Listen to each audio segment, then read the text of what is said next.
ரெட்ரோலுக்ஸ் குடும்பங்களுக்கு வணக்கம். இன்றைய கார்த்திக் விஷன் நிகழ்ச்சியில் தமிழகத்தில் நடக்கும் அரசியல் நிகழ்வுகளை பற்றி பேசலாம். வணக்கம் கார்த்திக். வணக்கம் ஜோ. ரெட்ரோலுக்ஸை தொடர்ந்து சப்ஸ்கிரைப் பண்ணுறவங்களுக்கு மிக்க நன்றி. பண்ணாதவங்க சப்ஸ்கிரைப் பண்ணிவிட்டு வீடியோக்குள்ளே பாருங்கள், லைக் பண்ணுங்கள், கமெண்ட் பண்ணுங்கள், ஷேர் பண்ணுங்கள். சூப்பர் தேங்க்ஸ் மூலியமாகவும் சப்போர்ட் பண்ணுறவங்களுக்கும் மிகப்பெரிய நன்றிகள். புதுக்கோட்டையில் குளோவப்பட்டின்ற அந்த கிராமத்தில் குவாரியை அமைக்கிறதுக்காக புதுசாக குவாரி அமைக்கிறதுக்காக இது பண்ணியிருக்காங்க. அதை எதிர்த்து மக்கள் எல்லாமே போராட்டம் பண்ணியிருக்காங்க. ஒரு மணி நேரத்துக்கு முன்னாடி நான் நியூஸ் பார்க்கும்போது என்னன்னா, அங்கே மக்கள் போராட்டம் பண்ணுறதுக்கு இது பண்ணுறதுக்கு ஆய்வுக்கு வரலன்னு சொல்லிட்டு தாவேகா கனிம வளத்துறை அமைச்சர் பிரபு வீட்டை முற்றுகையிட போகிறாங்க அப்படின்னு சொல்லி நியூஸ் ஃபுல்லாக போலீஸ் எல்லாத்தையும் கூப்பிட்டாங்க. அடுத்த ஒரு மணி நேரத்தில் பார்த்தோன்னா எந்த இடமோ சம்பவ இடத்துலேயே போய் நின்றுட்டு ஆய்வுக்கெலாம் போயிட்டாங்க. அங்கே இருக்கிற மக்களும் இப்போ சந்தோஷமாக அவங்களுக்கு நிறைய குரல்னு சொன்னாங்க. இதெல்லாம் சொன்னாங்க. கேட்கும்போது நீ யார்கிட்ட வேணாலும் சொல்லு, எனக்கு என்ன பயம், நான் பண்ணுறதான் பண்ணுறேன்ற மாதிரிலாம் மிரட்டினாங்க. ஆனால் சொன்ன உடனே நீங்கள் நேரில் பார்த்துருக்கீங்க அப்படின்னு சொல்லி அவங்கள பாராட்டியிருக்காங்க பிரபு அவர்களை. டிகே பிரபு அவர்களை பற்றி சமீப நாட்களாக எந்த செய்திகளுமே இல்லை. பெரிய அளவுக்கு செய்திகளை காணும். ஆரம்பிக்கும் போது அவர் தான் ஃபர்ஸ்ட் இருந்தாரு, நம்பர் 1 பிளேஸ்ல இருந்தாரு. அங்க போறாரு, இங்க போறாரு, கனிமூல தெரியல பண்றாரு, மூடிட்டாரு, வச்சுட்டாரு அப்படின்ட்டு. அப்புறம் பார்த்தா கொஞ்சம் சைலண்ட் ஆயிட்டாரு. அதுக்கப்புறம் பார்த்தா இப்ப மறுபடியும் வர ஆரம்பிச்சிருக்காரு. 2 வகையான செய்திகள்ல வராரு. ஒண்ணு இந்த மாதிரி மக்கள் போராட்டம் பண்றாங்க அப்படின்னு நீங்க சொன்ன மாதிரியான ஒரு செய்தி. இன்னொரு செய்தி, எனக்கு இது ரொம்ப ப்ரெஷரா இருக்கு, எனக்கு இந்த துறையை மாத்தி கொடுங்க அப்படின்னு சொல்லி சிஎம் பேச போறதாக ஜூனியர் விகடன்ல எழுதியிருக்காங்க. அது எந்த அளவுக்கு உண்மைலாம் நமக்கு தெரியாது. அவங்க அப்படி ஒரு கட்டுரை எழுதி போட்டிருக்காங்க. இன்னொரு பக்கம் நீங்க சொன்ன மாதிரி அந்த மக்கள் இது பண்ணும்போது நேரடியாகவே பார்த்திருக்காரு. இந்த கனிம வளத்துறை ஒரு பெரிய ஒரு இதுங்க. இது பஞ்சாயத்துள்ள ஒரு துறை. ஆமா, பெரிய வியாபாரம் இருக்கக்கூடிய ஒரு மாஃபியான்னு சொல்லக்கூடிய அளவுக்கு பெரிய அளவுக்கு இருக்கக்கூடிய ஒரு பஞ்சாயத்து நிறைந்த ஒரு துறைன்றதுனால அதை எப்படி கையாளுறதுன்றதுல ஒரு பெரிய பிரச்சனைகள் இருக்கு. தனால் புடல்னு சில விஷயங்களை பண்ண முடியுது, சில விஷயங்களை அப்படி பண்ண முடிய மாட்டேங்குது. அதில் இருக்கக்கூடிய பல பிரச்சனைகள், அங்கே அதில் ஆதிக்கம் செலுத்தக்கூடிய பெரும் செல்வந்தர்கள், மாஃபியாக்கள் இவங்கெல்லாம் இருக்காங்க. இவங்களெல்லாம் மீறி அந்த துறையை கண்ட்ரோல் பண்றது அப்படின்றது ஒரு சாதாரண விஷயம் கிடையாது. உறுதியா வந்திருக்கும். அதெல்லாம் இல்லாம இருக்க வாய்ப்பே. மூடுன குவாரியிலேயே நம்ம பார்த்துட்டு இருந்தோம். மூடுன குவாரியிலேயே அள்ளிட்டு இருக்காங்க. சமீபத்துல கூட வண்டல் மண் எடுக்கிறதுல கூட பிரச்சனை தாவேகா நிர்வாகி காசு கேட்டாங்கன்னு சொல்லி அடி வாங்கிட்டுலாம் போனாங்கன்ற செய்திலாம் வந்துச்சு. அதாவது வண்டல் மண் அங்க எடுக்கிறதுக்கு பர்மிஷன் நீதிமன்றம் அனுமதி கொடுத்திருக்கு. ஒரு அளவுக்கு எடுக்கிறதுக்கு அனுமதி கொடுத்திருக்கு. ஏன்னா வண்டல் மண் எடுத்துட்டு போய் அந்த இதுல விவசாய நிலத்துல பண்ணோம்னா இன்னும் நல்லா இருக்கும். அது ஏன்னா அது நிறைய தாது சத்துக்கள்லாம் இருக்கக்கூடிய ஒரு மண்ணா இருக்கு. ஏன்னா அது பல ஆறு, மலை இதெல்லாம் கடந்து வரக்கூடிய ஒரு தண்ணின்றதுனால அதுல இருந்து அடிச்சுட்டு வரக்கூடிய அந்த மண் அப்படின்றது நிறைய தாது சத்துக்கள் நிறைந்த ஒரு மண்ணா இருக்கு. அதை பயன்படுத்தும் போது விவசாயத்துக்கு ரொம்ப நல்லா செழிப்பா இருக்குன்றதுனால அதை எடுக்க சொல்லு. ஆனா அதையே வியாபாரமாக்கி அது ஒரு டைமிங் இருக்கு. அந்த டைமிங் எல்லாம் இல்லாம இவங்க பாட்டுக்கு ஒரு டைமிங் கொடுக்குறது, அந்த மாதிரி டைமிங் இருக்கு. அது இல்லாம எக்ஸஸா காசு வாங்கி பண்றாங்கன்ற மாதிரியான செய்திகள்லாம் வந்ததை நம்ம பார்த்தோம். இப்போ இந்த பிரச்சனை, இந்த புதுக்கோட்டையில இந்த மாதிரி பிரச்சனை வந்திருக்கு. இது ஒரு பெரிய, உண்மையாவே பெரிய தலைவலி பிடிச்ச ஒரு துறையா தான் இருக்கும். அடுத்து என்ன பண்ண போறாங்கன்னு தெரியல. இந்த விஷயத்துக்கு அவர் நடவடிக்கை எடுக்கிறாரு. உண்மையாவே அவர் மாத்தி தர சொல்லி கேட்க போறாரா, இல்ல அமைச்சரா இருந்து அதுவே எனக்கு வேணாம், அந்த துறையை வேணான்ட்டு போறாருன்னா நம்ம அதுக்கு முடிவுக்கு நம்ம வர வேண்டாம். அவர் கேட்டிருக்காரா இல்லையா நமக்கு உறுதியா தெரியாது. அது வந்ததுக்கு அப்புறம் நம்ம அதை பத்தி பேசுவோம். இப்போ வரைக்கும் அவர் அதை பண்ணிக்கிட்டு இருக்காரு, சிறப்பாக தான் பண்ணிக்கிட்டு இருக்காரு. அந்த மக்களுக்கு அவங்க சொல்ற கோரிக்கைகள்லாம் நிறைவேற்றி தராரு. அந்த மக்களுக்கான ஒரு அமைச்சரா இது வரைக்கும் செயல்பட்டு இருக்காரு. ஃபியூச்சர்ல என்ன ஆகுதுன்றது, இல்லை நிஜமாவே அப்படி கேட்டிருக்காரா, இல்லை சும்மா ஏதாவது ஒன்று கொளுத்தி போடுறதுக்காக இப்படி பண்றாங்களான்றது தெரியாது. வரட்டும், பார்ப்போம். இது நாள் கழிச்சு டிகே பிரபு பத்தி அவர்கள் பற்றி ஒரு செய்தி. ஏன்னா கனிம வளம் காக்கணுன்றது நம்ம நிறைய பேசிக்கிட்டே இருந்தோம். ஏன்னா பணம் காசுனா கூட போனா சம்பாரிச்சிக்கலாம். வளங்கள் போயிருச்சுன்னா திருப்பி நம்ம அது உற்பத்தி கூட நம்மளால பண்ண முடியாது. அதுதான் பெரிய விஷயம். திராவிட மாடல் இருந்தா பண்ணுவோம், உற்பத்தி நிறைய பண்ணும். கனிம வளத்தை தானே சொல்றீங்க? வேற எதுவும் அதுதான் சொல்றேன். அப்படி ஏதாவது உற்பத்தி பண்ணி தங்கங்க ஏதாவது சுரண்டி எடுத்து வீட்டுக்கு ஒரு அவங்களே வச்சுப்பாங்க. என்னங்க அப்ப கூட கொடுக்கணும்னு கூட தோணாதா? வீட்டுக்கு 10 பவுன் குடும்பமே பெரிய குடும்பம், எங்களுக்கு தேவைப்படாதா?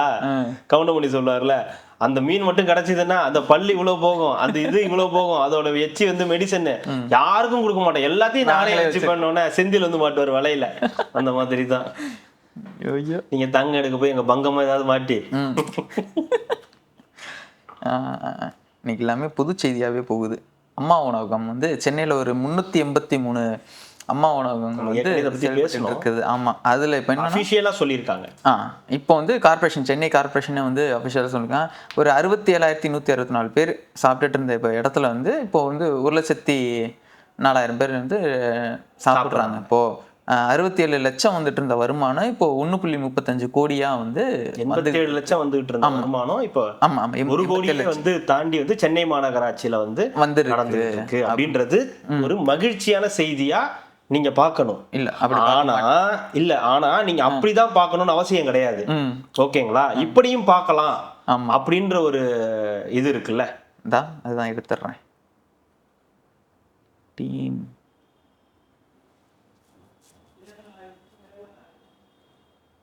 இவங்கள என்ன பண்றதுன்னே தெரியல. எப்படி பார்க்கணும்னா, அம்மா உணவகத்தில் சாப்பிடுவோம் எண்ணிக்கை அதிகரித்தால் அது தனிநபர் வருமானம் குறைகிறது, கையில் பணம் இல்லை என அர்த்தம். ஓகேங்களா? வேலை தேடி அலையும் ஏழைகளின் எண்ணிக்கை உயர்கிறது என்று அர்த்தம். அம்மா உணவகத்தை தொடங்கியதை ஏழைகளுக்கு குறைந்த விலையில் பசியாற்ற, அப்ப ஏழைகளின் எண்ணிக்கை அதிகரித்துள்ளது. பார்க்கணும். அதை தாவேகா அரசுல எல்லாரும் ஏழை ஆகிக்கிட்டே வரீங்க. நான் இந்த உதாரணம் சொன்னேன்னா உங்களுக்கு என்னது, இந்த வருத்தப்படா வலிப்புல ஒரு பாட்டு இருக்குன்னு, பார்க்காதன்னு பாட்டு. பார்க்காத சொன்ன எனக்கு தம்பி சின்ன இல்ல எனக்கு என்னன்னா பாட்டு ஒண்ணு இருக்குல்ல, பார்க்காதே ஐயோ பார்க்காதேன்னு பாடலாம். இது நம்ம சொன்ன அம்மா உணவகம் இந்த அளவுக்கு வருமானம் வருதுன்னு. இதுவே டிஎம்கே சொல்லக்கூடியது பார்க்காதே அப்படின்னு பாடுறதுல அந்த வெர்ஷன். உங்களுக்கு எந்த வெர்ஷன் பிடிச்சிருக்கோ நீங்க அந்த வெர்ஷனை வந்து பாத்துக்கலாம். ஆனா எல்லாருக்கும் தெரியும் எது ஒரிஜினல் வெர்ஷன். அதனால இந்த மாதிரி கப்பிங்க சொல்றதெல்லாம் வந்து கேட்காதீங்க. அதுல வருமானங்கள் வரத்துக்கு வந்து இதுக்கு இவ்வளவு ஒரு புத்தி நீங்க யூஸ் பண்றது ஏன் அதுக்கெல்லாம் யூஸ் பண்ணல? அந்த காலங்கள்ல டாஸ்மாக் உடைய வருமானம் அதிகமாச்சு இல்ல. ஆமா, நாளுக்கு நாள் வந்து டார்கெட் இன்க்ரீஸ், நாளுக்கு நாள் வந்து அமௌண்ட் வந்து ஒவ்வொரு வருஷத்துக்கும் அதிகமாயிட்டே போகுது. 800 கோடி 1000 கோடி வருதுன்னு சொன்னாங்க. அப்ப நம்ம குடிகாரர்கள் ஆயிட்டீங்க, நீங்க ஒத்துக்கிறீங்களா? தமிழ்நாடு குடிகார மாநிலமா மாறிடுச்சுன்றது ஒத்துக்கிறீங்களா? சொல்லக்கூடாங்க, பிடிச்சதை வாங்கி குடிக்கிற அளவுக்கு நாங்க அவங்க வாழ்க்கை தரத்தை உயர்த்திருக்கோம்னு சொல்லணும். அதே மாதிரிதான் அம்மா உணவகத்துல சாப்பிட மறுத்தவங்க எல்லாம் இப்ப போய் அம்மா உணவகத்துல சாப்பிடறதுக்கு காரணம் அதனுடைய டேஸ்டும் அதனுடைய குறைந்த பணமும் மட்டும்தான். ஓகேங்களா? ஒரு முன்னாடி நீங்க சரியா பண்ணல, அம்மா அவர்கள் இருந்த காலத்துல அதை சரியா பண்ணிக்கிட்டு இருந்தாங்க, அதுக்கு ஒழுங்கா போயிட்டு இருந்துச்சு. அடுத்து வந்த ஆட்சி ஒன்றும் பெரிய அளவுக்கு அதுக்கு கண்டுகிட்டாங்களா என்னன்றது தெரியல, அந்த அளவுக்கு ஒன்றும் பெருசா இல்லை. அதுக்கடுத்து வந்த திமுக ஆட்சியும் வந்து ஒன்றும் இது பண்ணிக்கல, அதனால அது அப்படியே மறைய ஒரு ஸ்டேஜ்ல இருந்துச்சு. அப்ப இப்போ வந்திருக்க நம்ம புது சிஎம் என்ன பண்ணாரு, அது நல்ல திட்டமாச்சு, அது ஏன் அப்படி பண்றீங்க, அதுக்கு வந்து அமௌண்ட்டை ஸ்பெண்ட் பண்ணி அதை பெருசா பண்ணுங்கன்னு அது இப்போ நல்லா இன்க்ரீஸ் ஆகி நல்ல ஒரு வருமானம் கொடுக்குது. வருமானம் கொடுக்கறதுக்கு காரணம் தரமான உணவு சுவையோட இருக்கு, குறைந்த காசுல இருக்கு, அதனால போய் சாப்பிட்றாங்க, வருமானம் அதிகமாகுது. இது நல்ல விஷயம். இது மற்ற இதுக்கும் வந்து ஸ்ப்ரெட் ஆகும், மற்ற மாவட்டத்துக்கும். இது வந்து இப்போ சென்னையில இருக்கு, அப்புறம் அதே மாதிரி ஒவ்வொரு இதுக்கும் போச்சுன்னா இன்னும் நல்ல வருமானங்கள் வந்து அதிகமாகிறதுக்கான வாய்ப்புகள் வந்து வரும். நீங்க அப்படி பார்த்தா அப்படி இல்ல, இப்படிதான் நாங்க பார்ப்போம், பார்க்காதே பாட்டு இந்த வெர்ஷன்ல தான் பார்க்கணும். நீங்க அந்த வெர்ஷன்லயே வந்து அம்மா உணவுக்கு போய் சாப்பிட விரும்பி நம்ம அம்மா உணவுக்கு போய் சாப்பிடணும்னு சாப்பிடுவாங்களா? ஆனா அப்படியுமே போய் சாப்பிடுறாங்க அப்படின்னா போய் விரும்பி சாப்பிடுவாங்களான்னு கேட்டா இப்ப விரும்பி சாப்பிடுற அளவுக்கு அங்க வருது, அங்க இருக்கு. அங்க போடக்கூடிய அந்த டிஃபன் சாப்பாடு, இரவு உணவு, டின்னர் எல்லாமே அந்த அளவுக்கு வந்து இருக்கு. ஏங்க எந்த ஊர்ல 5 ரூபா 10 ரூபால டிஃபன் முடியும்? ஏங்க சிம்பிளா போய் ஒரு கடையில நீங்க ஒரு தோசை சாப்பிட்டீங்கனாலே 40 ரூபா போடுறாங்க, 70 ரூபா. அதே மாதிரி ஒரு இந்த பவன் அந்த மாதிரி எல்லாம் போனீங்கன்னா 100ல தாண்டி தான் வரும், 120 தான். ஆமா, தம்பி எல்லாம் சாப்பிடவே மாட்டான். ஆமா, அவெல்லாம் சத்தியமா சொல்றேன், அவெல்லாம் சாப்பிடவே மாட்டான். அதெல்லாம் கூட்டு போய் ஹோட்டல்ல உட்கார வச்சு எவ்வளவு இந்த தோசை தான் ரேட்டு கேட்டா, அதுக்கப்புறம் நான் சாப்பிடலன்ட்டான், எனக்கு வேணான்றான் அந்த தோசைய. அப்புறம் அவங்கள கூட்டு போய் நீங்க அம்மா உணவகத்துல போய் போனாங்கன்னா 4 சப்பாத்தி முடிஞ்சிருச்சுல, 20 ரூபாய்க்கு எல்லாமே முடிஞ்சிருச்சு ஒட்டுமொத்தமாவே. அப்போ வந்து அப்ப நல்லா இருக்கிறதுனால தானே மக்கள் அங்க போய் சாப்பிடுறாங்க. அப்ப நீங்க ஏழைகள் அதிகமாயிட்டாங்கன்னு சொன்னா இது அப்படிதான், நீங்க இந்த புத்தியே அப்படிதான்ற மாதிரி நீங்க புத்தி அப்படிதான் இருக்கும். எல்லா தமிழ்நாட்டையே வந்து குடிகார மாநிலமா மாத்தி வச்சிருக்கீங்க கடந்த 5 வருஷத்துலன்னு சொல்லலாமா. இன்க்ரீஸ் பண்ணிக்கிட்டே போயிருக்கீங்களே, வியாபாரம் பெருக்கிக்கிட்டே இருக்கு. 12 மணிக்கு திறக்கிறோம், 10 மணிக்கு மூடணும். கான்செப்ட் தானே, முடிஞ்சு போச்சா? இந்த டைமிங்குள்ள நீ குடிக்கிறதுனா குடிச்சுக்க, போய் சாகிறதுனா சாவு அப்படின்னு சொல்லிட்டாங்க. நீ என்ன பண்ண? நான் 10 மணியோட க்ளோஸ் பண்ணணும்னு சட்டமா என்ன? எங்க அண்ணா சொல்லியிருக்காரு, அப்படிலாம் பண்ணக்கூடாது. மெயின்ஸ் இன்னும் ஸ்டார்ட் பண்ணுங்க. கேஜிஎஃப்ல இவர் சொல்றாரு, ராக்கி பாய் வேலையை அதிகமாக்கிட்டே இருங்க, இன்னும் வந்துகிட்டே இருக்கணும் கோல்டு அப்படின்ற மாதிரி ஓட்டிக்கிட்டே இருங்க. 24 hours எல்லாரும் கிரிக்கல்லே இருக்கணும். ஒரு பையன் நல்லா இருக்க கூடாதுன்னு இருந்துச்சுல்ல. தண்ணி கொண்டு வரலன்றீங்க, தண்ணி கொண்டு வந்தா இதுக்கும் குறை சொல்றீங்க. தண்ணி கொண்டு வரலையா? எந்த தண்ணிங்க? தண்ணி தான் ஏங்க நம்ம கேட்டது முல்லை பெரியாறு கர்நாடகால இருந்து கேட்டுக்கிட்டு இருக்கோங்க. தண்ணி கொண்டு வந்தோன்னு சொல்லணும்ல. தண்ணி கொண்டு வரல, தண்ணி கொடுத்துட்டீங்க, தண்ணியா கொடுத்துட்டீங்க. அதுதான் இங்க பஞ்சாயத்தா இருக்கு. அடுத்து கிரேட் ஆக்டர் கருணாஸ் அவர்கள் வந்து ஒரு விஷயம் சொல்லியிருக்காரு.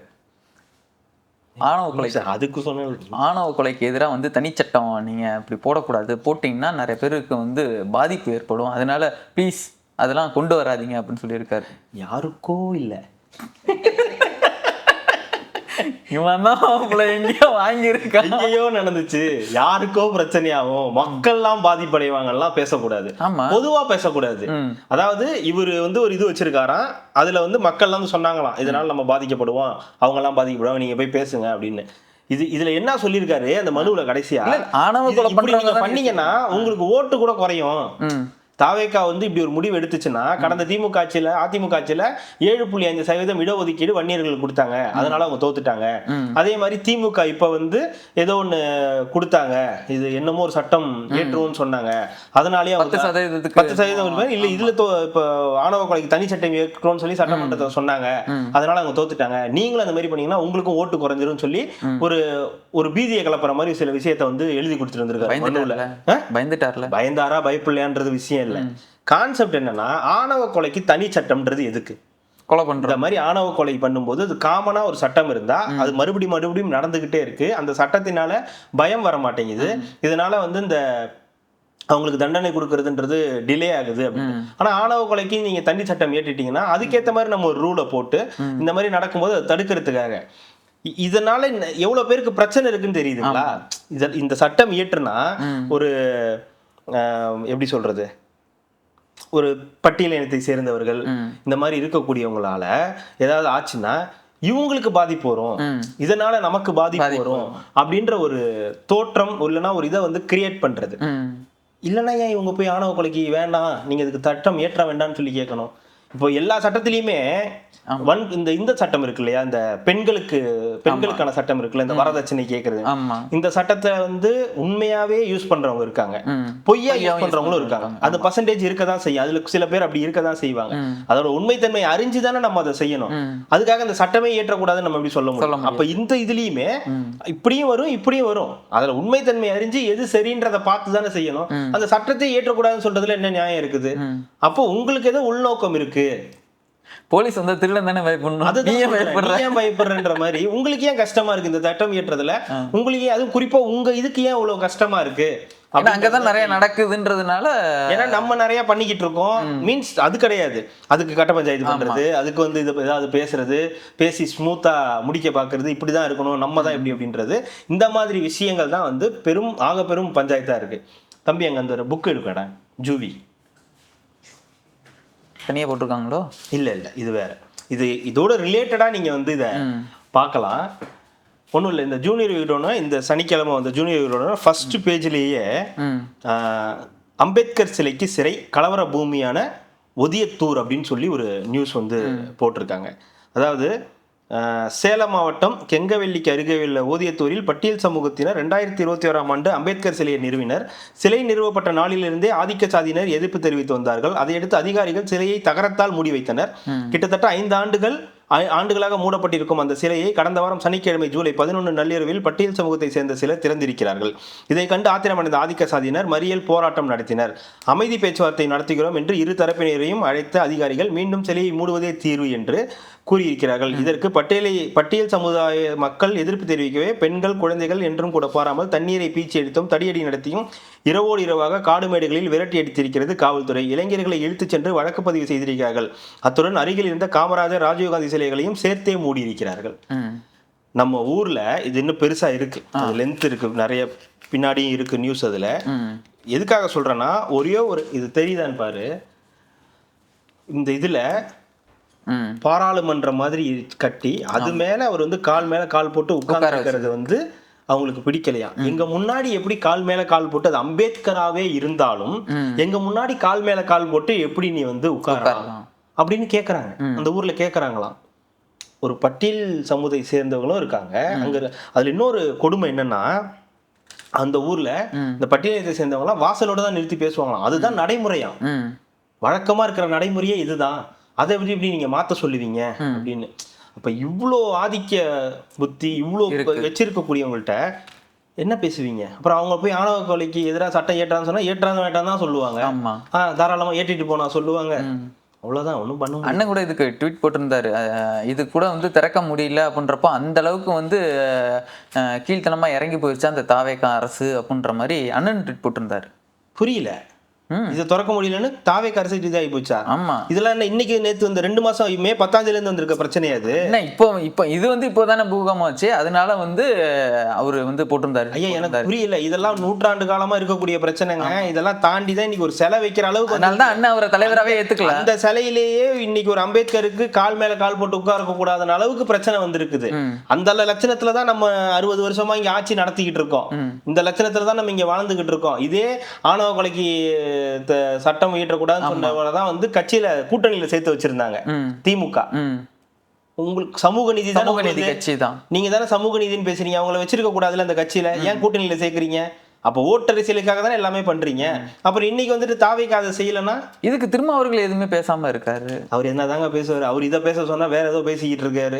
எனக்கு அவங்க கூட பஞ்சாயத்து இல்ல, எனக்கு இவங்க கூட நட்பு இருக்கு, பாஜக கூட அவங்க போற வரைக்கும் நாங்க வந்து ஹேண்ட் ஷேக் பண்ணிக்கிட்டு இருப்போம், பாஜக கூட போனதுக்கு அப்புறம் எதிர்ப்பு தெரிவிப்போம், நான் வந்து எங்கேயோ ஒருத்தன் தீர்மானம் நிறைவேற்றுறான் அவரை பிரதமர் ஆக்கிறதுக்கு வந்து தீர்மானம் நிறைவேற்ற திருச்சியில நினைக்கிறேன், திருச்சியிலேயே எங்கேயோ உட்கார்ந்து தீர்மானம். நீங்க என்ன பைத்தியமா இல்ல என்ன நினைச்சுக்கிட்டு இருக்கீங்க? காட்டுமன்னார் கோயில்லயே உங்களால எம்எல்ஏ ஆக முடியும், நிக்க முடியல.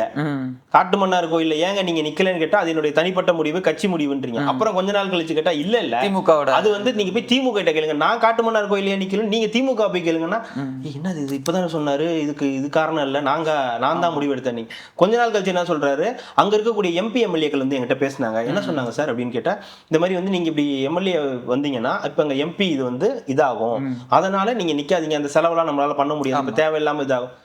அதுவா உங்க வேலை? எம்பி எலெக்ஷனுக்கு யார் என்ன நிக்க போறாங்க, யாரோ நிக்க போறாங்க, ஏதோ பண்ண போறாங்க. அப்ப நீங்க நிரந்தரமா முடிவு பண்ணிட்டீங்க திமுக தான் ஜெயிக்கணும் முடிவு பண்ணிட்டீங்களா? இப்படி குழப்பத்திலேயே வச்சிருக்காரு. சிம்பிள், நீங்க நிக்க போறீங்க எலெக்ஷன்ல, இதுக்கு திமுக டைம் கேட்கணும். திமுக தலைவர்கள் உங்கள்கிட்ட இருந்து பேசினா நான் லோக்கல் பாலிடிக்ஸ் வரலான்னு இருக்கேன், மாநில அரசியலுக்கு வர போறேன், மத்தியில வேற யாராவது நின்று ஜெயிக்க வச்சுக்கலாம். எங்க இவ்வளவு பெரிய செலவு பண்ணக்கூடிய திமுக ஒரே ஒரு எம்பி எலெக்ஷனுக்கு ஒரு செலவு பண்ண மாட்டாங்களா? அதுக்காக இவர் வந்து சரின்னு ஒத்துக்கிட்டாராம். இப்போ கேக்குறாங்க, சரி ஒருவேளை இன்னைக்கு தாவேகா கூட இருக்கீங்க, தாவேகா சொல்லுது ஏதோ ஒண்ணு சொல்லுது, செய்யாம இருப்பீங்களா? திமுக சொல்லிச்சுல இந்த மாதிரி பண்ணாதீங்கன்னு சொல்லி, அது மாதிரி இப்ப சொன்னா செய்யாம இருப்பீங்களா? அது செய்யும். இதெல்லாம் இந்த பிரச்சனையை விட்டுட்டாரு, அவர் வேற ஒரு பிரச்சனையை இப்ப சுத்திட்டு இருக்காரு. அதுதான் பஞ்சாயத்து. இதெல்லாம் இன்னைக்கு அவர் பேசுறதுனால ஒன்னும் சரியாயிட போறது. அவரே சொல்றாரு இதெல்லாம் இன்னைக்கு நாளைக்கு சரியாகிற விஷயம்.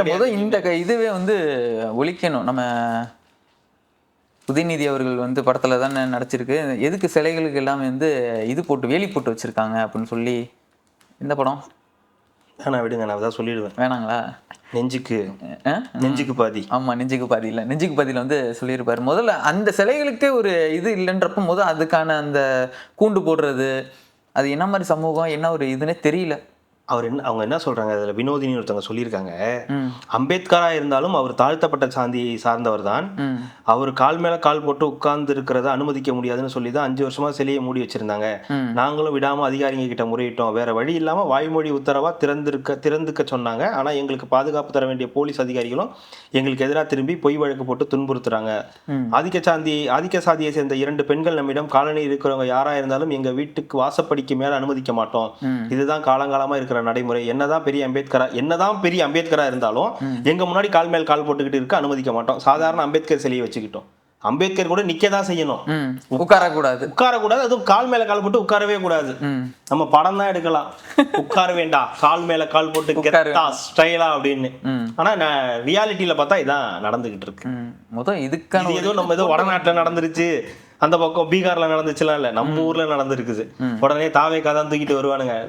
டேய் 60 வருஷமா நடந்துகிட்டு இருக்கு, 70 வருஷமா நடந்துகிட்டு இருக்கு, 100 வருஷமா நடந்துகிட்டு இருக்க பிரச்சனை இது. அங்க வந்து ராமர் சிலையும் மசூதி தான் அங்க பிரச்சனை, இங்கிட்டு வந்து அம்பேத்கர் பிரச்சனை, பெரியார் அம்பேத்கர் பிரச்சனை.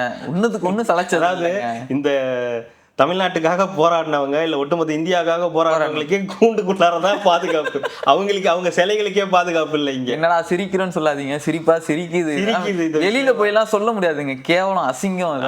இதுல அறிவார்ந்த தமிழ் சமூகம், திமுக அதிமுக வந்து 53 வருஷ கட்சி அப்படின்லாம் நம்ம வந்து பேசிக்கலாம். ரியாலிட்டியில இதுதான் வந்து நடந்துகிட்டு இருக்கு. அதுக்கு இருக்கக்கூடிய அரசாங்கம் மட்டுமே பேஸ் பண்ணியே இருக்குது. எல்லாமே பார்த்தோம்னா தமிழ்நாடே சென்னை மட்டும்தான், அதுதான் வந்து மூலன்ற அளவுக்கு வந்து நினைச்சிட்டு இருக்காங்க. இங்க இருக்கிறவங்கன்னு சொல்ல முடியாது, இங்கேயுமே நம்ம பார்த்துக்கிட்டு தான் இருக்கோம். நிறைய இடத்துல உள்ளுக்குள்ள எல்லாம் பாத்தீங்கன்னா, கொஞ்சம் அவுட்டர்ல எல்லாம் பாத்தீங்கன்னா ஃபுல்லாவே கூண்டு போட்டு தான் வச்சிருக்காங்க. எல்லா இடத்துலயும் கூண்டு போட்டு தான் இருக்கு பெரும்பாலும். ஒரு சில இடத்துல மட்டும்தான் அந்த பிரச்சனை இல்லாத இடத்துல மட்டும்தான் இருக்கு. இப்போ அங்க வச்சா ஏன் பிரச்சனை எவன் பண்றானோ பிடிச்ச எல்லாத்தையும் உள்ள போடுங்கன்றேன். ஒரு காமராஜருக்கு இல்லாத பிரச்சனை, ஒரு எம்ஜிஆர் அவர்களுக்கு இல்லாத பிரச்சனை, ஒரு கலைஞர் சிலைக்கு இல்லாத பிரச்சனை, ஏன் வந்து ஒரு பெரியாருக்கும் ஒரு இருக்குதுங்க. ஏன் திருச்சியில வந்து நம்ம இது மரக்கடையில வந்து விஜய் அவர்கள் வந்து பேசினாருங்களா, அங்க எங்க இருந்தாரு? எம்ஜிஆர் அவர்களுக்கு கூண்டு போட்டு தானே உள்ள வச்சிருந்தாங்க. இல்ல பெரும்பாலும் இருக்காது, ஒரு சில இடத்துல இருக்கும். பெரும்பாலும் அது கூண்டு. ஆனா அம்பேத்கரை நீங்க இவரை பாத்தீங்கன்னா கூண்டுல தான் இருப்பாங்க. ஆமா, உங்களை எல்லாம் கூண்டு இருந்து வெளியேற்றிட்டு அவங்க கூண்டு போயிட்டாங்க. கொடுமை என்னன்னு சொல்றது புரியல. சரி ஓகே விடுங்க, இங்கிட்ட ஒரு சரி. அதுதான் பார்த்தோன்னா ஜனநாயகன் படத்தை வந்து ஊரே திருவிழா குளமா கொண்டாடுங்களே அப்படின்னு சொல்லியிருக்காரு. ஆமா, பாகுபலி சிஎம்மோட கடைசி படம். அதை நம்ம சொல்லலாம், நான் சொல்லலாம், நீங்க சொல்லலாம், மக்கள் ரசிகர்கள்லாம் சொல்லலாம், கொண்டாடுங்க, என்ஜாய் பண்ணலாம், படம் என்ஜாய் பண்ணலாம். அது இல்லாம அதெல்லாம் நம்மளோட என்டர்டெயின்மெண்ட்ல. ஒரு அமைச்சருக்கு இதான் வேலை. அவர் இப்ப கட்சி பொதுச் செயலாளர், யாரா வேணா இருந்துட்டு போட்டுங்க, கட்சி தானேங்க. உங்களுக்கு என்னங்க வேலை? இன்னும் ரசிகர் மன்றம் இருக்குது இல்ல, விஜய் ரசிகர்லாம் மாற்றம் தானே இப்ப அதுல இருந்து சொல்லியிருப்பாரு. ஏங்க அதெல்லாம் மாறிதாங்க இன்னைக்கு நீங்க கட்சியோடைய பொதுச் செயலாளராக மாறி இருக்கீங்க. சிஎம்மோட படம் வருதுன்றது எல்லாருக்கும் தெரியும், நீங்க சொல்லி யாருக்கும் தெரியணும்னு அவசியம் இல்லை. அதை கொண்டாடுன்னு நீங்க சொல்லி எங்களுக்கு வந்து செய்யணும்னு எங்களுக்கு எந்த அவசியமும் வந்து கிடையாது. நாங்க பாட்டு கொண்டாடிட்டு போறோம். நீங்க சொல்லி கொண்டாடணும்ன்றதும் எங்களுக்கு கிடையாது. நாங்கெல்லாம் கொண்டாடிதான் தீர்த்து வந்து கொண்டாடி கொளுத்தணுண்டின்னு நாங்க ஆல்ரெடி எல்லாம் பண்ணிட்டு தான் இருக்கோம். இன்னைக்கு வந்து நீங்க வந்து ஒரு முக்கியமான இடத்துல இருந்துகிட்டு இதை வந்து நீங்க கொண்டாடுங்க அப்படின்லாம் வந்து சொல்லாதீங்க. ஏன்னா இதெல்லாம் ஒரு பேக் ஃபயர் அரசியல்ல. பாத்தீங்களா, நம்ம என்ன பண்ண சொன்னா இந்த ஆட்சி வந்து என்ன பண்ணிட்டு இருக்காங்க பாருங்க. ஒரு மாண்புமிகு அமைச்சர் பண்ணக்கூடிய வேலையாது, அவர் வேலை இது மாதிரி தான் வரும், அப்ப புக்ல இப்படிதானே வரும், முதலமைச்சரோட இதை பத்தி தானே வரும்ன்றதுக்கெல்லாம் நீங்களே எடுத்து இதுவா கொடுக்காதீங்க அப்படின்றோம். இது கொண்டாடுங்க, கொண்டாட வேணாம்னு சொல்லி அவரே சொல்ல பண்ணிடுறாங்க. திடீர்னு யாரோ வண்டியில வந்து ரஜினி போட்டோ ஏதாவது இங்க பாரு ரஜினி, இவங்களே வேணும்னே ஒம்பிழ்பாங்க. தலைவரே சொல்லிட்டாரு நம்ம கொண்டாடுறதுக்குன்னு சொல்லிட்டு கொண்டாட சொன்னாருன்னா கொண்டாட சொன்னாரு, இதை மாதிரி போட்டு எதுவும் பண்ண சொல்லல. நான் என்ன சொல்றேன், அது இப்ப இன்னைக்கு சிஎம்மா இருக்கக்கூடிய அவரே சொல்லலையே. ஆமா, நம்ம இன்னைக்கு பாக்குறோங்க, அறிமுகம் விஜய், இளைய தளபதி விஜய், தளபதி Vijay, honourable chief minister, Tamil Nadu chief minister Vijay வரைக்கும் பார்த்துட்டோம். எல்லாரையும் நீங்க சொல்லி யாரும் கொண்டாடல. அதனால இப்ப நீங்க சொல்லக்கூடாதான இல்லை, இப்ப நீங்க இருக்கிற இடத்துல இருந்து நீங்க இதை சொல்ல வேண்டாம். ஏன்னா அது வரப்போகுது, கொண்டாட அமைதியான முறையில எல்லாரும் பாருங்க, என்ஜாய் பண்ணுங்க, போங்கன்னு சொல்ல வேண்டியவரே சொல்லலையே. அவரே வந்து சொல்லி முடிச்சு அவர் சிஎம் ஆகி அவர் வேலையை பார்த்துக்கிட்டு இருக்காரு. இப்போ வந்து நீங்க படம் வருதுன்னு ட்வீட் மட்டும் ஒண்ணு போட்டாரு, சொல்றதுன்றது வந்து ஒரு இதுவா பொருத்தமா வந்து இல்ல, தப்பான ஒரு தேவையில்லை. அவர் சொல்லணும்ன்ற எந்த அவசியமும் வந்து கிடையாது. அதுக்காக சொன்னேன். இன்னைக்கு அவருக்கு பர்த்டே இல்ல. ஆமா, ஆனா இந்த வீடியோ நாளைக்கு வரும். இருந்தாலும் belated happy birthday wishes for Bussy Anand அவர்களே. அவர்களே எல்லாம் உங்களுக்கு பிடிக்காதுங்க. அவர்களே, ஆமா அவர்களே வேணாம். அவர்கள் கழக பொதுச் செயலாளர் அவர்களுக்கு வந்து பிறந்தநாள் வாழ்த்துக்கள். அப்புறம் இந்த இருக்குதுல்ல திமுக 22 இது கோயம்புத்தூர் 22வது வார்டு கவுன்சிலர், நான் வந்து விலகிக்கிறேன், எனக்கு திமுகவில் வந்து எவ்வளோ உழைச்சுமே எனக்கு வந்து சரியான அங்கீகாரம் கிடைக்கல. செந்தில் பாலாஜி அவர்கள் வந்து ஒரு ஐடி கம்பெனி மாதிரி வந்து நடத்திட்டு இருக்காங்க, கார்பரேஷன் மாதிரி நடத்துகிற ஒரு ஐடி கம்பெனி மாதிரி வந்து ஆஃபீஸ் மாதிரி வச்சு நடத்திக்கிட்டு இருக்காரு. கோயம்புத்தூர் செம்மொழி பூங்கா ஏதோ கட்டிட்டு இருக்காங்க, அதுலயுமே நிறைய ஊழல் இருக்குது. அப்பா அதெல்லாம் வந்து நீங்க ஃபர்ஸ்ட் டைம் இப்பதான் கண்டுபிடிச்சிருக்காரு செம்மொழி பூங்கால வந்து ஊழல் நடந்திருக்குன்னு. தலைவன் அங்க போய் ஃபர்ஸ்ட் டைமுங்க கோயம்புத்தூர்ல போய் நடந்திருக்குது. நான் மட்டும் வரமாட்டேன், இனி நிறைய கவுன்சிலருக்கு வந்து வெளில வரதுக்கு வந்து காத்துக்குன்னு இருக்கு. ஏன்னா 5 வருஷம் உங்களுக்கு வேலை கிடையாது, உங்களுக்கு இது கிடையாதுன்றதுனால இப்ப உள்ளாட்சி வரப்போகுது, உள்ளாட்சி தேர்தல் வரப்போகுது, இங்க போனா ஏதாவது பதவி இதே கிடைக்கும் வெளியே வரீங்களா. இது திமுக எப்படி பார்க்கும்? இவங்க எல்லாம் இப்படியே போறது எப்படி பார்க்கும் திமுக? என்ன தலைவன்ட்ட இருந்தே வெளியே போறாங்க, தலைவனே ஒரு கட்டுக்கோப்பான ராணுவ தலைவனே பங்கர்ல தான் இருக்காரு, தலைவனே பங்கர்ல இருக்கா, நம்மள எப்படி காப்பாத்தோம்னு சொல்லிட்டு தான் வெளியே வருவாங்கன்னு நினைக்கிறேன். இல்ல இது வந்து இந்த மாதிரி ஊழல் நடக்குது இதெல்லாம் சொல்றதுல எனக்கு ஒன்றும் பெரிய இதுவா தெரியல. இதெல்லாம் உங்களுக்கு எல்லாம் பல வருஷமா தெரிஞ்ச விஷயம் தான். நம்ம இன்னைக்கு வந்து ஊழல் நடக்குது அப்படி அதனால அப்படின்னா நீங்க திமுகலே இருக்க கூடாதுல்ல. அதான் வெளில வரேன் திமுக. அதுதாங்க இத்தனை வருஷமா நீங்க திமுக இருந்திருக்க கூடாது, திமுக இருக்க கூடாதுல்ல. ஊழல் நடந்திருக்குன்னா நீங்க பேசணும்னா இங்க இதுவே இருந்திருக்க கூடாது. ஏதோ சம்திங் ராங்கா இருந்திருக்கும், இனிமே வந்து வேலைக்கு ஆகாது அப்படின்னு ஏதாவது முடிவுக்கு வந்திருப்பாங்க, அதனால வெளியே. ஆனா கண்டுபிடிச்சாரு பாத்தீங்களா செம்மொழி பூங்கால ஊழல் நடந்துச்சுன்னு.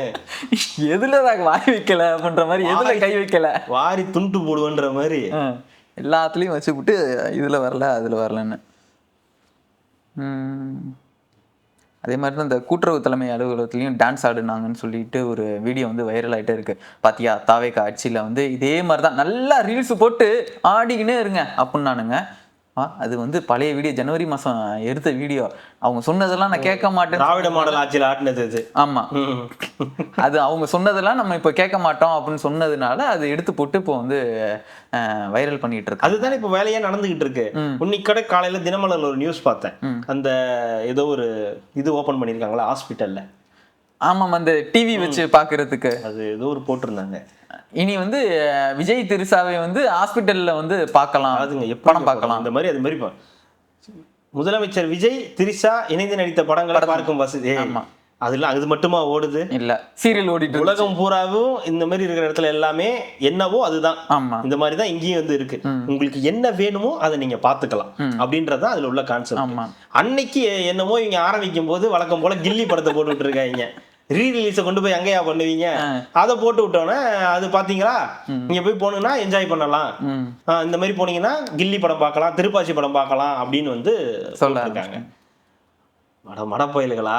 அப்படி கிடையாது. உங்களுக்கு என்ன விருப்பமோ நீங்க அதுல வந்து பாத்துக்கலாம். ஏன்னா அது ஒரு 1 hour கிட்ட என்னமோ ஆகுன்ற மாதிரி சொல்லியிருக்காங்க. ஒரு மணி நேரம் என்டர்டெயின் ஆகிறதுக்காக ஒரு நீங்க ஏதாவது பார்க்கலாம். விஜயும் திரிசாவும் நடிச்ச படம் தான் பார்க்கலாம், கில்லி தான் போடுவாங்க, மதுரை படம் தான் போடுவாங்க, திருப்பாச்சி படம் தான் போடுவாங்க. திடீர்னு ரொம்ப வெறுப்பாயிட்டாங்கன்னா சுறா படத்தை போட்டு விட்டுருவாங்கன்ற மாதிரி அவங்களை கொண்டுறதுக்கு மருத்துவம் பார்க்கலாம். விஜயே விரும்ப மாட்டார். நான் 69 படம் நடிக்கல, 68 படம் தான் நடிச்சேன்.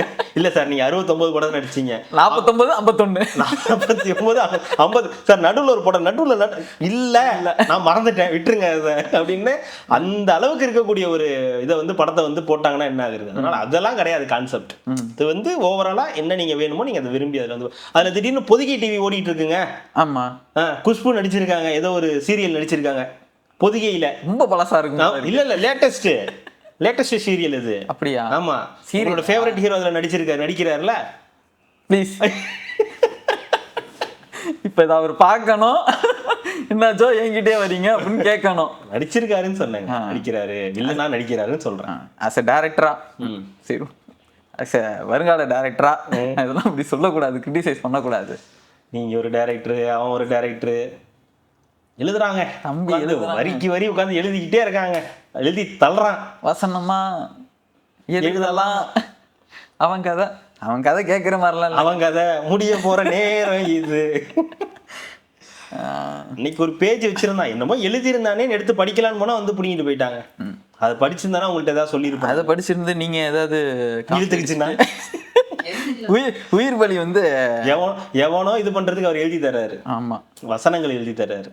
இதுல கார்த்திகா வந்து பாத்தீங்க. ஐயா யாருக்கு ஃபோன் பண்ணிட்டு இருக்கீங்க இப்ப? இல்லையா, உங்க ஃபோன் மாதிரி என் ஃபோன் மாறிட்டே வருதுயா. வர என் கூட சேர்றீங்கல்ல. யாருக்கு சக்சஸ் மீட்? யாரு கூட சக்சஸ் மீட் இப்ப நம்ம வைக்கணும் சொல்லு, யாரு கூட இப்ப நம்ம அவங்க சக்சஸ் மீட் வைப்பாங்களான்னு கேக்குறியா? அது ஹெச் வினோத் ப்ரொடியூசர் எல்லாம் சேர்ந்து பனையூர்லயோ இல்ல விஜய் சார் வீட்லயோ அது கட்சி அது. ஏன்டா இப்பதானடா மலேசியால கொண்டு போய் பல கோடி ரூபா செலவு பண்ணிட்டு வந்தாங்க. ஆமா, அதெல்லாம் வைக்க மாட்டாங்க. ஏன் அவருக்கு ஒரு வேலை இல்லையா? சிஎம்க்கு தான் வேலையா உட்காந்து சக்சஸ்? அப்புறம் இன்னொன்னு கேட்டிருந்தாங்க கமெண்ட்ல வந்து, ஜனநாயகன் ரிலீஸ் அன்னைக்கு லாக் ஒன்று போடுங்க, ஃபர்ஸ்ட் ஷோ லாக் ஒன்று போடுங்க அப்படின்னு. அதில் டிக்கெட் கிடைக்குதான்னு பார்க்கும். அதுக்கப்புறம் லாக் போறது பத்தி யாராவது பக்கத்துல இருந்தா எடுத்து கொடுங்களேன். ரோகிணி கிடைச்சா நல்லா இருக்கும். ஆமா, யாரோ ஒருத்தர் சொன்னார், நான் இங்கே தான் இருக்கேன், நீங்க சொன்னீங்க ஜிகேன்னு சொன்னீங்க, ரோகிணியும் சொன்னீங்க, இருந்தா சொல்லுங்க, நான் பாக்குறேன், ட்ரை பண்றேன் அப்படின்னாரு. நான் டிக்கெட்லாம் எடுத்து கொடுக்குறேன்னு சொல்லவே இல்லையே, ஒன்னா வேணா போடாம சொன்னேன் அப்படின்னு இருப்பாரு. ஆனா எல்லாரும் யோசிக்காம ஒன்று யோசிச்சா பார்த்தீங்களா, சக்சஸ் மீட் வைப்பாங்களான்னு.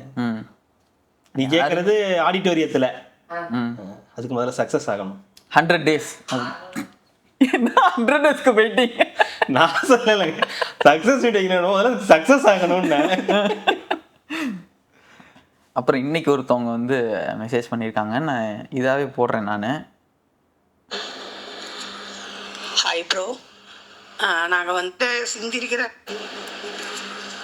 ஹாய் ப்ரோ, ரொம்ப ஓவராக பண்ணுறாங்க ப்ரோ. அது எப்படி சொல்கிறேன்னா, இப்போ ரேஷன் கடைக்கு போனோன்னா அரிசி வந்து 10 கிலோ அப்படின்னு ஒரு கார்டுக்கு, இப்போ ஒருத்தங்க இருக்கிற கார்டுக்கு வந்து 10 கிலோ போடுறாங்க. வேறு யாரெல்லாம் எங்கள் அம்மா தான் போனாங்க. 10 கிலோ போடுறதுக்கு அது அளந்து போட மாட்டேங்கிறாங்க. ஏதோ ஒரு பாத்திரம் வச்சு அதில் வந்து போட்டால் 10 கிலோங்கிற மாதிரி போட்டுருந்தாங்க. நான் இது வரைக்கும் கொஞ்சம் கரெக்டாக தான் இருந்தது. ஒரு 1/4 கிலோ அந்த மாதிரி கம்மியாக இருக்கும், சரி ஓகே அப்படின்னு இருந்தோம். இப்போ என்னடானா இதில் கூட இல்லை, அந்த அளவுக்கு ரொம்ப கம்மியாக போட்டிருந்துருக்காங்க. எங்கள் அம்மா தூக்கி பார்த்துட்டு, இல்லை அரிசி 1 கிலோ கிட்ட கம்மியாக இருக்கும்ப்பா அப்படின்னு இருக்காங்க. ஜாஸ்தியாக இருந்தால் என்ன பண்ணுவீங்க அப்படின்னு இருக்காரு.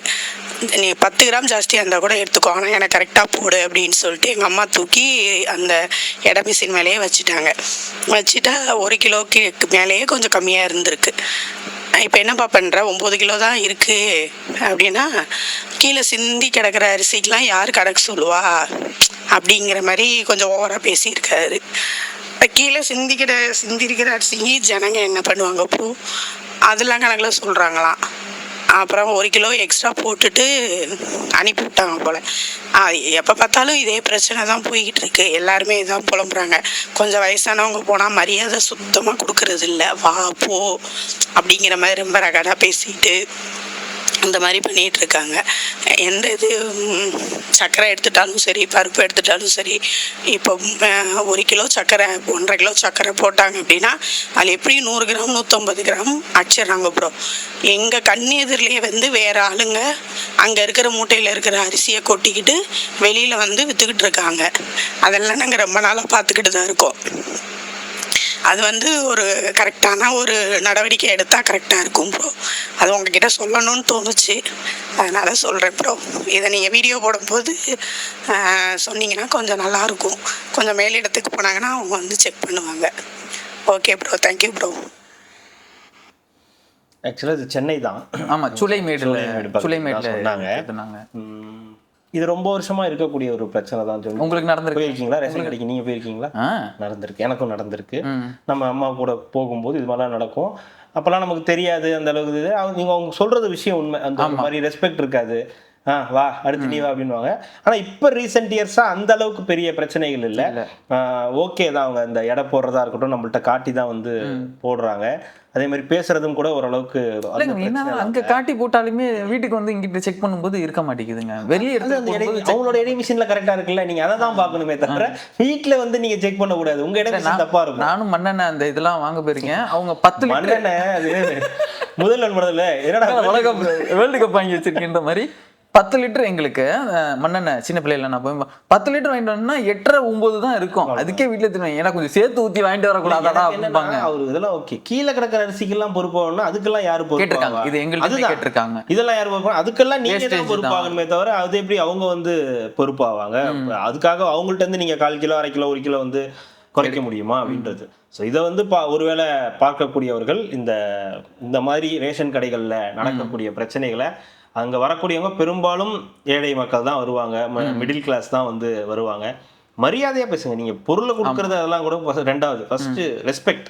மரியாதையாக தான் அவங்கள்ட்ட வந்து நீங்கள் வந்து நடந்துக்கணும். இப்போல்லாம் நிறைய மாறி இருக்கு, இன்னும் நிறைய மாற வேண்டி இருக்குன்றது அவங்க சொல்லக்கூடியதில் இருக்குது. அதே மாதிரி பொருளுக்கான அந்த அளவை வந்து குறைக்காதீங்க. அன்னைக்கு நம்ம முதலமைச்சர் கூட சர்க்கரையை கொட்டினார் இல்லையா, எப்படி கொட்டினாருன்னு பார்த்தீங்களா?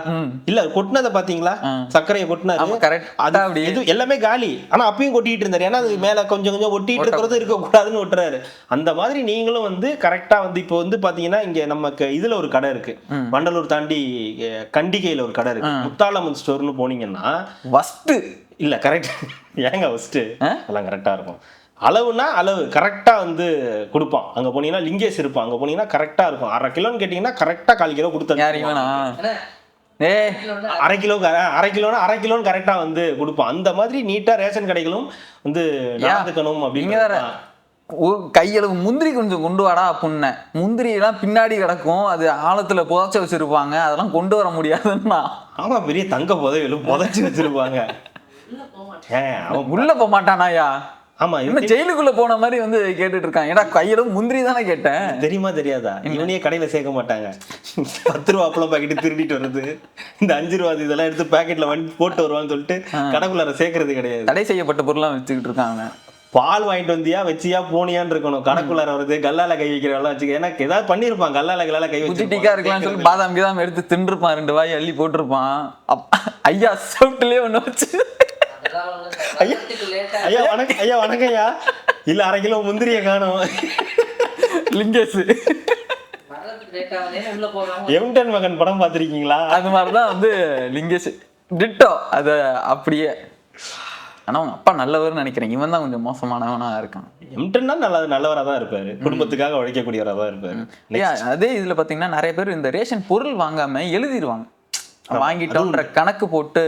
அது உண்டு. ரேஷன் கடையில வந்து பாத்தீங்கன்னா இந்த பொருளை வாங்கி விக்கிறது, அரிசியை வாங்கி மற்றவங்களுக்கு வந்து கொடுத்துடுறது, அங்கே கொடுக்கறது ஓகே, அங்கேயே விற்கிறது, சர்க்கரையை வந்து வாங்கி விற்கிறது. இவங்களுக்கு என்ன எக்ஸ்ட்ரா வாங்குறாங்க வேணான்னு சொல்லி எழுதி கொடுக்கறது இருக்கு பாத்தீங்களா, இது அவங்களே எடுத்துக்கிட்டு அதை வந்து எக்ஸ்ட்ரா ரேட்டுக்கு வந்து ரேஷன் கடையில் இருக்கிறவங்களே அந்த கணக்கு வச்சிருக்காங்க.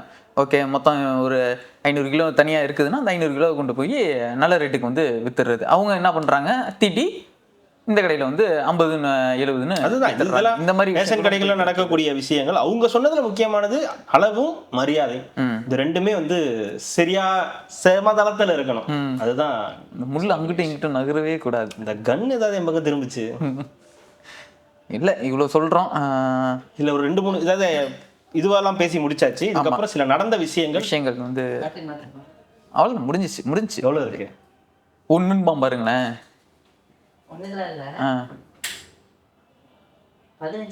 போதும்.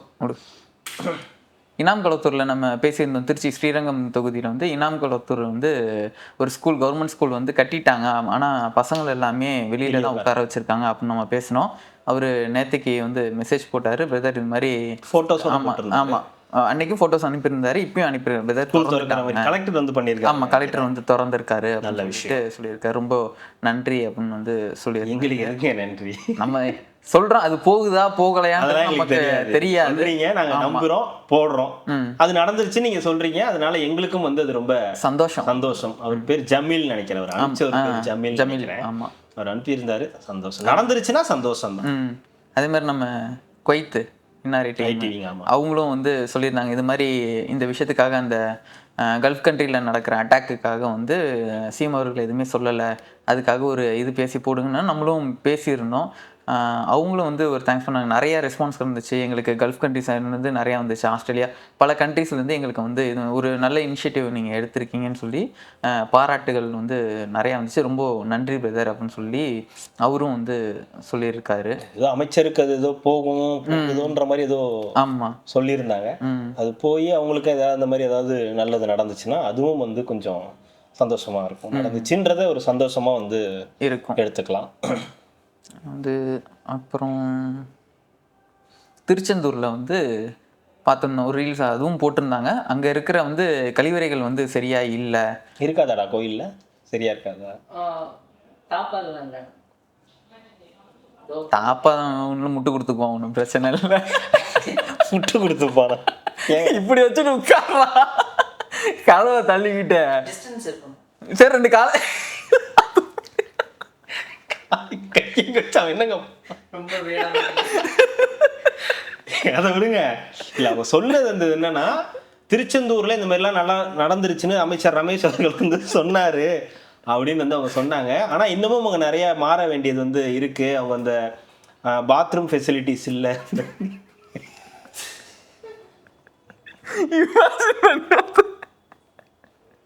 விட்டுருங்க அப்படின்னு விட்டா விழுந்துருவேன்.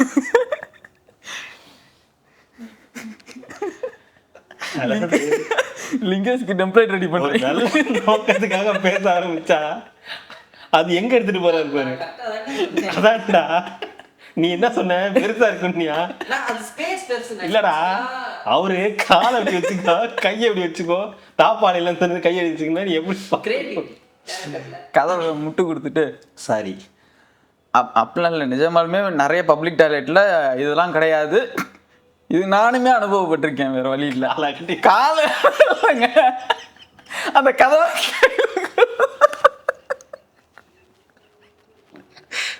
டாப்பா இல்லாத கொடுங்க சொன்னேன்.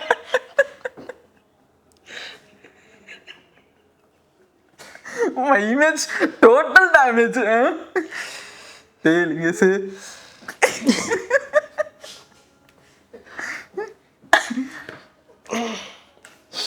சாரி என்னமோ பேச வந்து இவங்க என்னென்னமோ பேச வைக்கிறாங்க. ஐயோ தலைவலிக்குது. நாலு ஜோ ஜோ அது என்னது ஜோ விஷயம் தனியாக ஆரம்பிக்க முடியும். இவரை நீ ரொம்ப பங்கம் பண்றாரு. நான் தனியாவே பேசிக்கிறேன். இப்ப நான் இமேஜ் பண்றேன்.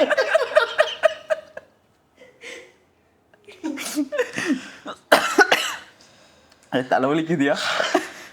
போதும்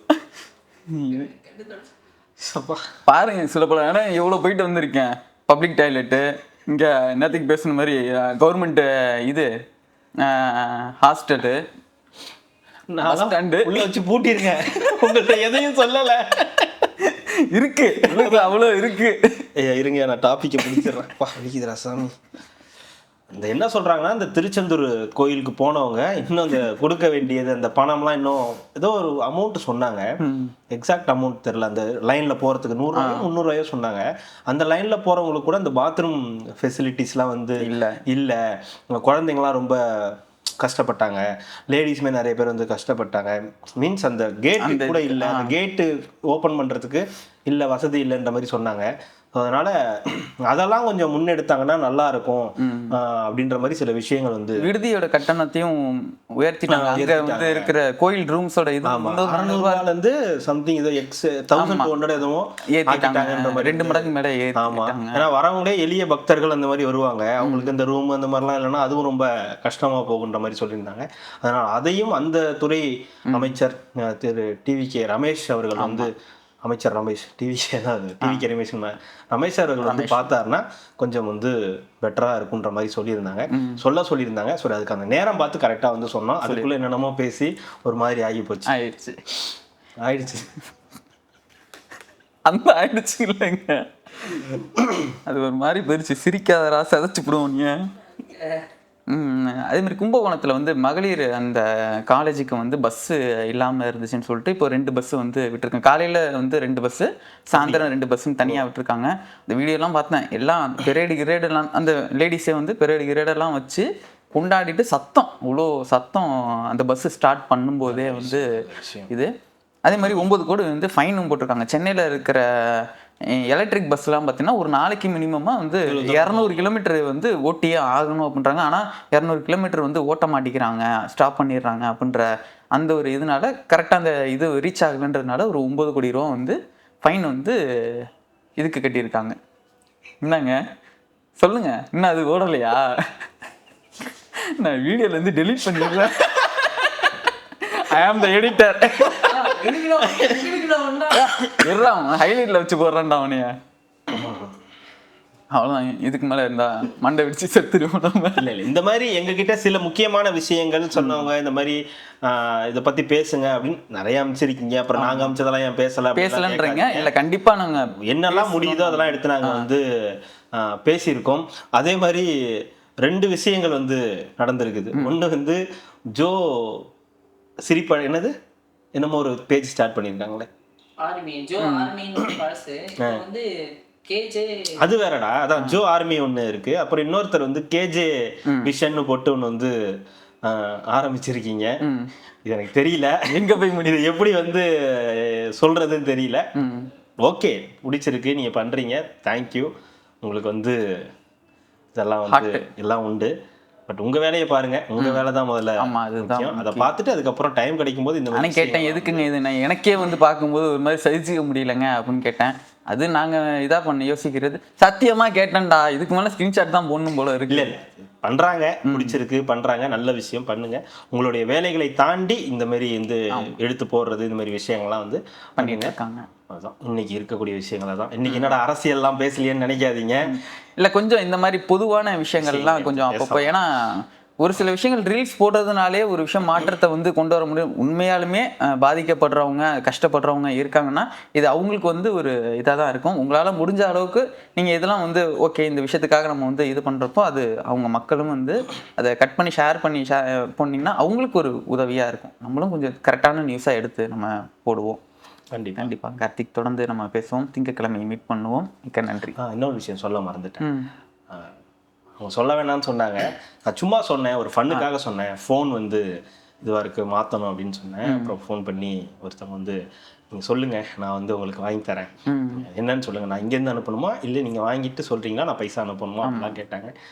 இந்த மாதிரி நிறைய பேர் வந்து ஒருத்தர் கூட மெசேஜ் பண்ணியிருந்தாரு, நான் அனுப்பிச்சி விட்றேன் உங்களுக்கு அப்படின்னு. நிறைய பேர் வந்து உங்களோட அன்பை வந்து எங்களுக்கு கொடுத்துக்கிட்டே இருக்கீங்க. நாங்கள் ஒன்றுமே பண்ணுறதில்ல, உட்காந்து பேசுகிறோம், அவ்வளோதான். அதுக்கு உங்களோட அவ்வளோ அன்பை வந்து கொடுக்குறீங்க அப்படின்றது. அதை தாண்டி லிங்கேஷ் ஃபேன்ஸ் ஹியர் அப்படின்னு சொல்கிறீங்க, ஃபேன்ஸ் அசம்பிள் ஹியர். இந்த மாதிரி இடத்துல தான் எனக்கு குடும்பங்கள் மேலே கோபம் வர ஆரம்பிச்சு. இவனை கூப்பிட்றதுனாலயா? நாங்க யாருங்க அவன்? நம்ம பையங்க. ஏங்க நம்ம பையலாக இருந்தால் நம்ம பையன் நம்ம தாங்க அடிக்கணும். அவன் பண்ணுற சேட்டை அந்த மாதிரி, அது யாரு கண்ணுக்கும் தெரிய மாட்டேங்குது. அவன் எவ்வளோ பண்ணுறான்னு தெரியுங்களா? பேசுனா டே லிங்கேஷ் இங்கே வாடா, இங்கே இருந்து மக்கள்கிட்ட மூஞ்ச காட்டி இங்கே வா நீனு லிங்கேஷ் உள்ள செட் பண்ணிடுறான். சரிடா, கேட்டதுக்கு ஏதாவது ஆமா இல்லையான்னு சொன்னேன். நான் தான் சொன்னேனே பண்றான். என்ன ஐயா முடிப்பீங்க வச்சு வெளுத்து போடுறேன், ஆடை வெளுத்துருவேன். வேலை செஞ்சேன்னு சொல்லி இந்த சின்சியராலாம் வார்த்தையெல்லாம் ஆட் பண்ணிக்காத, குன்றுவோம் ஒன்று. அது தப்பா நினைச்சுக்காதீங்க, என்னடா உட்காந்து இவனுங்க பாட்டு ஏதோ பேசிக்கிட்டு இருக்கானுங்களேன்னு.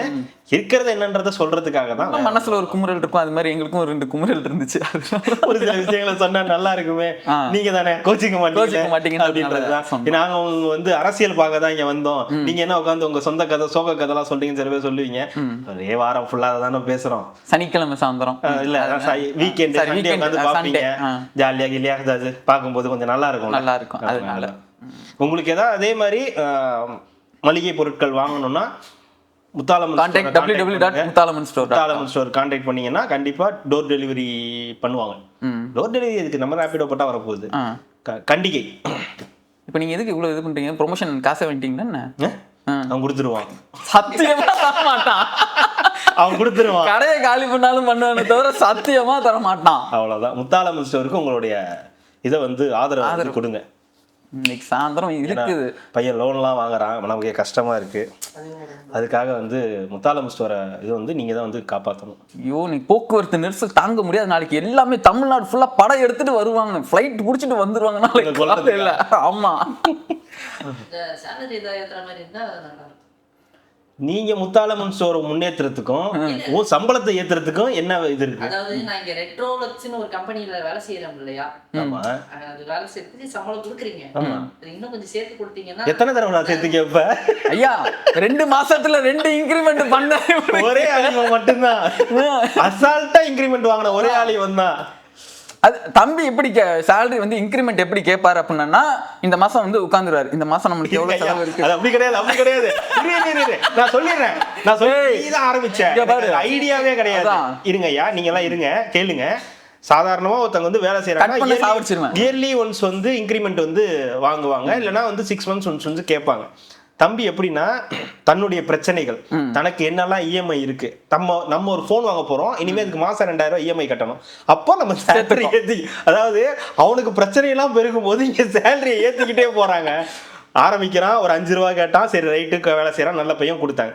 திடீர்னு ஒரு நாள் வந்து எனக்கு இந்த பிரச்சனை எல்லாம் இருக்கு, இவன் நான் இஎம்ஐ கட்டணும் வைக்கணும், அதனால எனக்கு 5 ரூபா, சரி ஓகே நம்ம போயிருந்தானேன்னு சொல்லி அதையே கொடுத்தாச்சு. 21,500 எனக்கு கொடுத்துருங்க. 21,500 உலகத்திலேயே இப்படி ஒரு இன்கிரிமெண்ட் எவனும் கேட்க மாட்டான். அடுத்தது 26,500 கொடுத்தீங்கன்னா 26,100 நினைக்கிறேன். 26,100 கொடுத்துருங்க அப்படின்னு. எனக்கு புரியல எதுக்குடான்னா, இல்ல அந்த இஎம்ஐ எல்லாம் போக எனக்கு கால்குலேட் பண்ணி பார்த்தா எனக்கு ஒரு மாசத்துக்கு 26,100 ரூபாய் எனக்கு இருக்கு, அது நீங்க சம்பளமா கொடுத்தா.